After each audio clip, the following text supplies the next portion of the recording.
Bonjour, je vous présente aujourd'hui la mise à jour de l'analyse technique du DAX allemand, tradable à partir de la plateforme de CMC Markets. On va commencer par l'analyse hebdomadaire du DAX 30, c'est-à-dire que chaque bougie correspond à une semaine de cotation. Et comme on peut le voir, eh bien la situation n'est absolument pas facile à décrypter. Tant que les pics étaient ascendants, et que les creux étaient ascendants, on était clairement en tendance haussière et on pouvait relativement sereinement acheter le DAX. Mais comme vous pouvez le voir, on est entré dans une période de consolidation avec des pics et des creux qui sont devenus descendants, ce qui clairement veut dire qu'on a basculé en tendance baissière.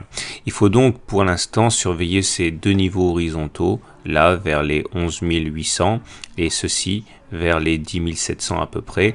Je pense qu'on rebasculerait dans une dynamique haussière si on arrivait à clôturer au-dessus de ce niveau.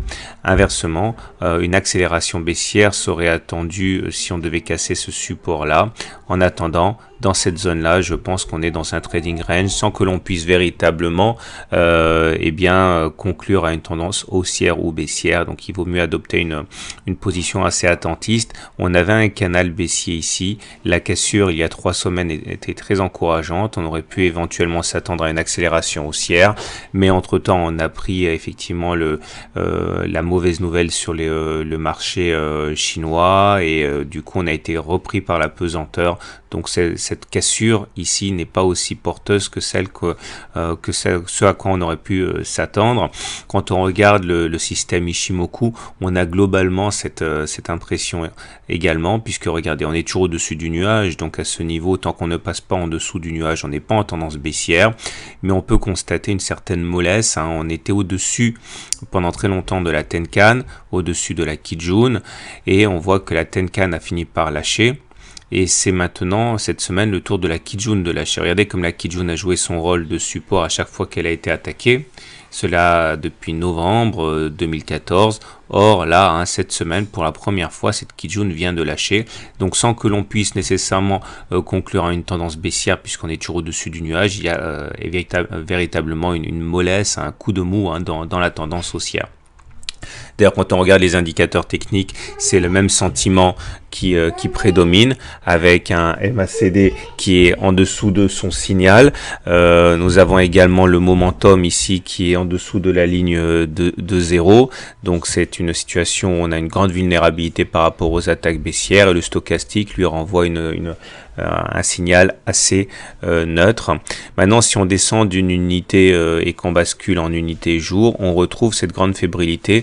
Le rebond technique de cette semaine n'a pas véritablement permis de nous mettre à l'abri. Regardez là, c'est le nuage Ichimoku journalier. On est toujours en dessous. On a du mal à passer. Ça fait 4 séances que l'on essaye de repasser dans le nuage pour invalider la tendance baissière. On n'y est pas parvenu. Là, sur la séance de vendredi, il y a quand même un élément assez encourageant, c'est qu'on arrive à clôturer à l'intérieur de ce nuage, mais vraiment de manière assez anecdotique. On peut espérer effectivement que la tendance baissière s'arrête et qu'on soit simplement en tendance neutre, mais ça reste vraiment assez limite. Heureusement, vous pouvez voir la Kijun qui est en soutien depuis 3 séances. Ça, c'est l'élément assez positif.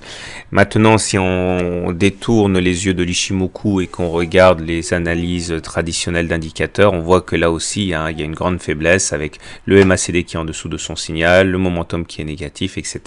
Ceci est la moyenne mobile à 20 séances et on voit cette hésitation au fait que l'on oscille autour de la moyenne mobile à 20 séances qui est globalement plate.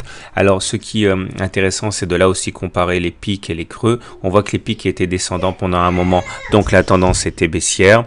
Là, on vient d'inscrire un plus haut assez encourageant en juillet, sur la semaine du 13 au 20 juillet, ce qui voudrait dire que si on devait s'arrêter comme ça, eh bien les pics et les creux redeviendraient ascendants, et donc ce serait encourageant pour la suite, et un dépassement des 11 800, on retrouve ce qu'on a dit tout à l'heure, provoquerait effectivement une accélération, mais pour l'instant, ça reste quand même assez indéterminé. Donc globalement, sur le journalier, on arrive à la même conclusion que sur l'hebdomadaire, c'est une tendance qui est molle, vol, une tendance qui est neutre et on changera d'avis à mon avis. Si on dépasse les 11 800, on rebasculerait en tendance haussière. Par contre, effectivement, une descente en dessous des 10 700 provoquerait une accélération baissière. Et pour l'instant, donc, on est attentiste dans un global trading range. Voilà ce qu'on pouvait dire. Je vous souhaite une bonne journée, de bons trades et à très bientôt pour une mise à jour.